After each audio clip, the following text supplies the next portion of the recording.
Voilà, c'est important de l'entendre, c'est qu'en France, on a un problème avec les requins. Hein, c'est un problème national. Non, ferme ta gueule. Micheline, que tout Paris connaît bien, pèse environ 3 tonnes. Vous rencontrerez peut-être plus jamais un cochon dans votre vie. Nous avons des autruches qui mangent des briquets, des cigarettes et des trousseaux de clés. On cite le cas même de locomotives ayant été renversées par des rhinocéros. J'ai toujours dit que les hommes de science sont beaucoup moins précis que nous. Les darwinistes, présenté par Valère de Kerle-Kennedy. Bonsoir mesdames, bonsoir messieurs, chers amis, bienvenue pour cette nouvelle émission de Dererum Natura, l'émission des darwinistes et des amoureux de la zooéthique fondamentale et appliquée. Ce soir nous parlons requin bulldog, nous parlons force de police, nous parlons fond marin, nous parlons coexistence des espèces. Mon invité est Thierry Cuissottin, lieutenant de police maritime balnéaire à Saint-Joseph, sur l'île de la Réunion. Il a retrouvé en 2022 l'alliance d'un Écossais en voyage de noces qui avait disparu dans un lagon. Il l'a retrouvé dans le ventre d'un requin bulldog. Il nous livre ce soir sa vision de la coexistence des espèces dans ce milieu si particulier. Thierry Cuissottin, nous vous écoutons. Bonsoir, lieutenant officier de police Cuissottin. Je tiens à dire tout d'abord que je suis là pour représenter mon pays, hein. Et en deuxièmement, notre combat, il est absolument pas dans un milieu particulier. C'est-à-dire que le problème des requins, il se pose sur l'intégralité du territoire français. Alors, on a vu des... Vous ne représentez pas les requins, monsieur, excusez-moi de vous... Jason Biboche est mon invité ce soir. Jason a tout de suite envie de réagir à cette affirmation de Thierry Cuissottin. Je rappelle, il est lieutenant de la police maritime et balnéaire à Saint-Joseph, sur l'île de la Réunion. Jason Biboche, vous êtes salmonologue et universitaire. C'est le drapeau tricolore contre les squales. Sachez qu'en tant que salmonologue, je serai particulièrement touché. Laissons le lieutenant Cuissottin exprimer son point de vue avant de l'interrompre, cher Jason. Oui, donc je comprends un peu les positions politiques, mais il faut savoir que nous, on n'est pas investis en politique. Donc on est des fonctionnaires, on est là pour défendre notre pays. Et nous, ce qu'on fait au quotidien, en fait, c'est défendre la population contre une menace. Donc cette menace... on l'a identifié, c'est la menace squale, c'est comme ça qu'on l'appelle chez nous. Donc au quotidien, nous ce qu'on fait, c'est qu'on défend la population qui est basée sur des cités balnéaires. Donc on est basé sur l'île de la Réunion. Donc il faut savoir qu'on a des problèmes en France vis-à-vis des requins bulldog et des requins tigres. Alors forcément, on a beaucoup de problèmes avec les écologistes, tout ça, mais nous, il faut savoir que notre problème, c'est aussi de préserver l'espèce humaine en fait. Parce que les requins tigres, les requins bulldog, ils se posent pas de questions. Donc moi ce que je voulais dire, c'est que notre métier, il est pas facile. On est au front, on est au conflit. Aussi, un de nos métiers, c'est aussi de démonter les réseaux de radicalisation des requins. Parce qu'il faut savoir qu'un requin... Ouais, alors développez sur ce sujet, s'il vous plaît. Oui, parce qu'il faut savoir qu'un requin, que ce soit un requin tigre ou un requin bulldog, il est radicalisé, faut le dire. Je pense que c'est pas politique de le dire. Il aurait pas dû... Alors qu'est-ce qui vous permet de l'affirmer aujourd'hui Bon, pour expliquer franchement ce qui se passe, c'est que sur le territoire français, il y a eu une politique qui était laxiste, qui a été d'une part de laisser les requins proliférer. Brigitte Bardot, elle est arrivée, elle a dit non, on ne peut plus tuer les requins. Derrière, nous, on a dû gérer le problème qui s'en s'est suivi. Du coup, il s'en est suivi quoi ? Il s'en est suivi que les requins, ils se sont radicalisés. Mais alors, monsieur Cuissottin, qu'est-ce que c'est un requin radicalisé ? En gros, nous, on a tendance à dire que les requins radicalisés, c'est quoi ? C'est avant tout des requins qui n'ont pas pour objectif de survivre. Ils ont pour objectif de attenter à la vie de l'homme. Et alors, comment ça se radicalise un requin pour vous ? En gros, il se radicalise par réseau. Après, si vous voulez une opinion personnelle, moi je pense que le requin, de toute façon, il n'est pas fait pour habiter avec l'homme. Ça, c'est quelque chose dont je suis convaincu. Alors, quelles sont les solutions que vous prenez, vous ? Donc, après, bon, forcément, j'ai pas le droit de m'exprimer en tant que policier, surtout... en tant que citoyen, en tant que scientifique, en tant qu'amoureux de la nature. Bah, bon, amoureux de la nature, je veux bien. Hein, franchement, j'ai beaucoup de vos émissions, mais derrière, faut être réaliste. On va prendre l'exemple du requin tigre, par exemple. L'exemple du requin tigre, vous allez à combien de temps ? C'est 1 heure d'avion, l'île Maurice, c'est pas très loin. Là-bas, ils attaquent pas l'homme. Pourquoi ils attaquent l'homme en France ? On les a pas tués. Alors pour derrière, il y a du laxisme de la part des pouvoirs publics. Pour réagir, j'ai 3 invités sur le plateau, en plus de monsieur Biboche qui est déjà intervenu. Monsieur Jean Vanderberg, vous êtes titulaire de la chaire de médecine vétérinaire de l'Université catholique de Louvain. Vous êtes directeur adjoint de l'Océarium royal de Knokke-le-Zout. Oui. Et on vous doit notamment la découverte du marsouin de Léopold, qui est une espèce endémique du golfe de Guinée. Tout à fait. Qui est aujourd'hui d'ailleurs en danger critique d'extinction. J'ai aussi avec moi Anatole Plessis-Maroteau, un familier des darwinistes, professeur de zootechnie à la Royal University of Portsmouth. Vous êtes rentré tout juste de Papouasie-Nouvelle-Guinée avec le projet Dugong. Où est-ce que vous en êtes, Anatole Plessis-Maroteau, face à cette idée du requin qui intrinsèquement n'est pas fait pour coexister avec l'homme? Et je laisse ensuite la parole à monsieur Van der Berg. Bonjour, merci beaucoup de me recevoir. Anatole Plessis-Maroteau. J'ai écouté avec beaucoup d'attention le projet de monsieur, le propos de monsieur Cuissotin. Et là, mon interrogation qui suit, c'est plutôt pourquoi est-ce que ces requins qui attaquent l'homme, est-ce que quelque part on ne pourrait pas les domestiquer? Est-ce qu'il n'y aurait pas un moyen d'en faire des requins d'élevage, finalement, des requins qui une réponse peut-être rapide de Thierry qui pourrait nous apporter une quantité de viande substantielle et renflouer notre cheptel. Une réponse rapide de monsieur Cuissotin. Je vous rappelle, vous êtes lieutenant de police maritime et balnéaire à Saint-Joseph, sur l'île de la Réunion. Oui, moi ce que je pense, c'est que bon, c'est bien beau de vouloir les domestiquer. On a déjà tenté. Après, il faut savoir que notre métier, c'est avant tout de les éliminer. Donc, je veux dire, je suis pas le mieux placé pour savoir comment ça se passe, les domestiquer, tout ça. Nous, c'est pas notre sujet. Pour vous, c'est hors de propos, hors de sujet. Bon, monseigneur Van der Berg, peut-être une réaction rapide. Oui. Alors, moi, j'ai entendu plusieurs fois. Vous avez dit notamment que vous pensiez que vous reprochiez aux autorités de laisser proférer les requins. Proliférer, on laisse proliférer. Pardon. Oui, il laisse proliférer. Vous avez aussi dit que la nature en veut à l'homme. Moi, ma question, c'est qu'est-ce que vous entendez par nature? Moi, j'y vois une espèce de volonté que... Alors, je ne me permettrai pas de me prononcer sur ce que je pense personnellement, parce que je sais le nom que je lui donne au fond de mon cœur, mais vous, personnellement, qu'est-ce que vous entendez par la nature? Peut-être avec un grand N, peut-être avec un petit N, je ne sais pas. Peut-être avec un grand D. Alors moi, enfin, moi, c'est pas très mon propos. Je vous avoue que toutes ces considérations, on les a pas. Parce que personnellement, j'aimerais bien qu'on se rapproche. Si vous vous attaquez au requin, c'est quand même un petit peu l'un des symboles de la réussite de l'évolution. L'évolution qui est un terme, on lui donne le nom que l'on veut, mais c'est un des symboles de la réussite de l'évolution.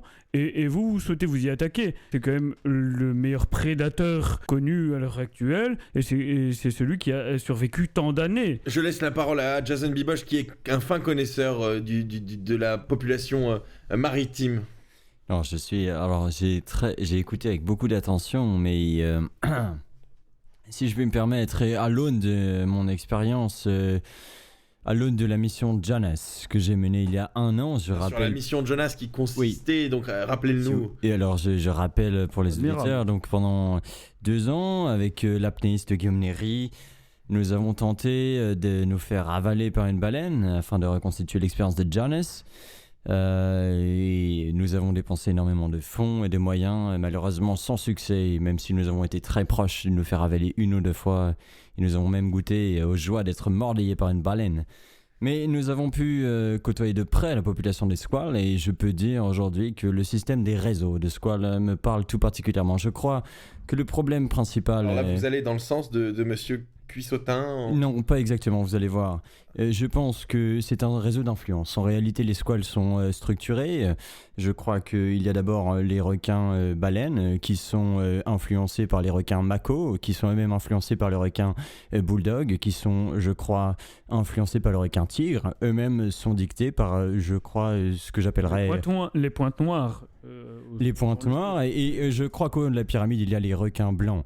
Je pense s'il faut expulser des requins des eaux internationales, ce sont les requins blancs qui diffusent des messages radicaux effectivement aux autres requins. Les requins mako n'y sont pour rien, les requins bleus, les requins bulldog n'y sont pour rien, les requins tigres n'y sont pour rien. Il faut donc choisir les cibles. Je crois que une typologie de radicalisation de réseau. Exactement. Je crois qu'au-delà de 5 mètres de long, le requin devient dangereux par son message et par son détermination. Si je peux juste. On vous laisse répondre. Si je peux juste intervenir là, parce que moi je trouve que ce message-là, il est super loin du terrain. Faut savoir que sur le terrain de la Réunion, typiquement, on n'a que affaire aux requins tigres, aux requins bulldogs. Et pourquoi ils sont là? Ils sont là parce qu'on les a laissés rentrer. Je suis désolé. Et il faut encore le dire et il faut le répéter. C'est-à-dire qu'il y a une politique laxiste vis-à-vis de la population requin charcoïde en France. Et c'est justement le territoire français qui subit maintenant des conséquences des décisions politiques qui ont été menées longtemps. Ils sont sous influence, peut-être que l'expertise belge de Monseigneur Monsieur Tricotin Van der Berg pourrait peut-être nous apporter des éclairages, vu que les eaux suisses sont, les eaux belges, sont souvent infestées de requins. Alors la mer du Nord a connu quelques requins du Groenland, bien sûr, mais surtout la question que je me pose, c'est la place de l'humain face aux requins.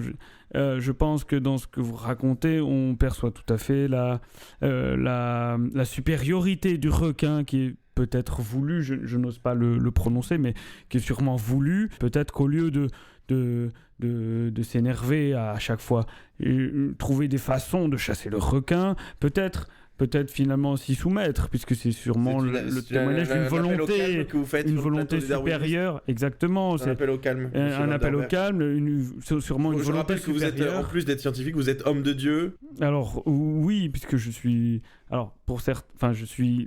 C'est pas à ce titre-là que vous êtes ici. C'est pas à ce titre-là que je suis ici, mais je suis légat apostolique. Responsable des océans. Donc, j'ai entendu plusieurs fois quelques personnes m'appeler l'évêque des océans, mais ce n'est pas en ce sens-là que je suis présent ici, c'est en tant que directeur adjoint de l'Océarium de Knokke-le-Zout. Mais Anatole Plessis-Marotto, on rebondit sur ses propos. Oui, bon, moi je suis tout à fait d'accord pour remplacer la matraque du policier par, disons, le bâton du pasteur, mais je pense aussi peut-être à l'expertise de l'éleveur que je suis, et peut-être donc pourrait-on trouver un personnel plus qualifié que monsieur excusez-moi, mais Trissota pour gérer la population pour gérer la population de requins. Des requins, vous voulez dire, parce que moi, je vous écoute parler, comme d'habitude, moi avec toute l'humilité que j'ai pas vos connaissances scientifiques. Après moi, comme d'habitude, c'est ce que je vous disais tout à l'heure. Vous ne les savez pas. C'est que je remonte les informations du terrain. Bien pourquoi vous êtes là. Mais écoutez, c'est aussi le nouveau format de l'émission que de faire venir aussi des gens qui ne sont... Déjà, vous avez fait intervenir la semaine dernière, je sais plus qui, monsieur Turturdo, là, voilà. Oui, le chanteur. Alors ça, c'était peut-être une erreur casting ici. Il s'agit peut-être de parler... Que je soutiens, que je produis, je vous demanderai de le respecter du mieux que vous pouvez. Écoutez, je crois qu'on a largement assez parlé de monsieur Testurdo, Tricotin, Tosturdo, qui nous a offert le spectacle lamentable de sa musique. Attendez, pardon, je produis vous le reconnaissez, c'est appréciable. Valère, si vous n'avez pas le goût de reconnaître le talent de monsieur Testurdo, cher Jason, on en parlera autour d'un bon scotch, mais là, autour d'un très bon scotch. Le sujet est autour du requin et du requin tigre, du requin bulldog. Et j'aimerais apporter peut-être des éléments un peu conclusifs afin de terminer l'émission. Des éléments conclusifs. Peut-être que Monsieur Cuissotin, vous pouvez nous donner peut-être un plan d'action. Nous aimons beaucoup les choses concrètes malgré notre vocation scientifique. Nous aimons beaucoup les choses concrètes et propositionnelles dans cette émission. La parole est à vous, Monsieur Cuissotin. Alors nous, notre plan d'action, il est très clair.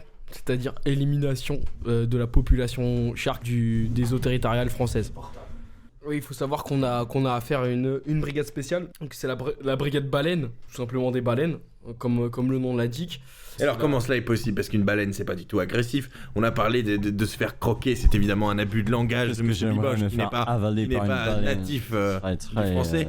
La baleine, comme on le sait, possède J'aurais adoré me faire avaler par une baleine. Dents à proprement parler. Comment peut-elle se défendre si ce n'est par sa masse? Sauf les cachalots. Là, Valère, vous n'êtes pas précis, vous n'êtes pas suffisamment précis. Les cachalots, des baleines qui possèdent des dents. Plessis-Marotto, le plaisir de se faire avaler par un cachalot est moins. Vous pourrez, s'il vous plaît, de ne pas remettre en question mes diplômes qui sont validés à travers le monde par de nombreuses universités. On voit par là, Valère, que parfois vous racontez n'importe quoi. Plessis-Marotto, on vous invite pour vous faire plaisir. Je vous prierai, s'il vous plaît, de rester dans votre rôle, qui est celui d'un sympathique scientifique, certes au bord de la sénilité, mais Si qui je a puis- encore des choses à nous raconter. Valère, s'il vous plaît. Si je puis me Je suis permettre, surpris si d'avoir des propos je plus peux prendre la défense de mon ami Plessis Maroto. Mais défendez-le de toute façon. il Non, ne faut pas Valère, le faire lui-même. nous sommes amis et je suis ami avec Plessis Maroto. Je sais que sa folie amène parfois à des situations cocasses. Tout à fait, une créativité qui est reconnue à travers le monde. Mais scientifique. et simplement, ce que je demande, c'est qu'on lui laisse la parole. Et c'est très important qu'on ait ces espaces de parole pour Plessis Maroto. Non, alors C'est laissez-le pas bien de laissez-le laisser parler, mais parler. qu'il ne soit pas insultant. Bon, mon problème, Valère, c'est que parfois, vous racontez n'importe quoi. Là, par exemple, vous dites Écoutez, que les baleines Plessis sont Maroto, vous pas- êtes invité, vous êtes mon invité. Oui, Sur mon non, plateau, les je baleines pourrais sont de pas- rester poli. Les cachalots, par exemple, mais aussi les belugas. On peut parler des dauphins qui sont techniquement des baleines. Et vous, Valère, vous balayez ça d'un coup de main. Et vous nous racontez absolument n'importe quoi. C'est impossible. Écoutez, j'ai fait un raccourci malheureux. Je redonne la parole tout de suite à monsieur Cuissotin. Thierry Cuissotin, vous êtes lieutenant de police maritime et balnéaire. Là où je voulais en venir, et merci de me redonner la parole parce que voilà, c'est important de l'entendre, c'est qu'en France, on a un problème avec les requins. Hein, c'est un problème national. Non, ferme ta gueule. Jason Biboche. Je suis vraiment très gêné de le dire par rapport à Monseigneur qui est présent à ma gauche, mais mon ami. c'est vraiment tricotin, trissotin.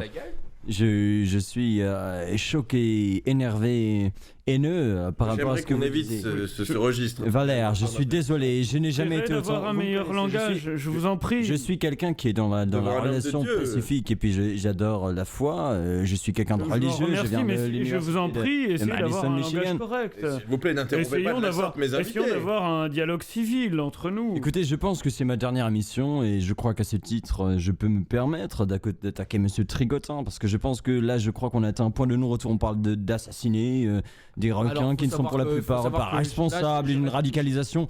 On parle de requins blancs qui sont radicalisés, mais là, vous êtes vraiment dans quelque chose d'extrême. Et moi, moi, je reste calme parce que je suis agent de police et. mais si vous je suis voulez, agent on de pourra en l'État. discuter en dehors de l'émission, Monsieur donc, Tricotin, et vous verrez mon qu'à l'université de devoir, Madison, on n'apprend pas uniquement les cours théoriques. Vous verrez que je suis vraiment très déterminé à vous faire ravaler vos paroles.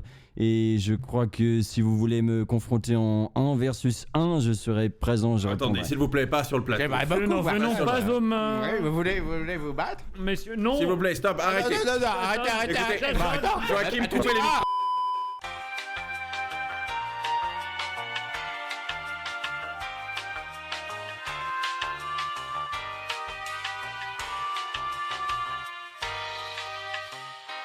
Bien, après ce débat très houleux, je crois qu'il est temps de nous séparer. Mesdames et messieurs, merci C'était musclé. merci de nous avoir écoutés. C'était Derirum Natura, le rendez-vous des amis de la zoéthique fondamentale et appliquée. Nous nous retrouvons très vite pour un prochain épisode. Excusez-moi, je trouvais que c'était un spectacle affligeant. Moi, je ne suis pas sûr de À la revenir dans... technique, J'ai trouvé ça drôle. Joachim, Et moi, c'est parce que je suis agent de la Valère, planche. Valère,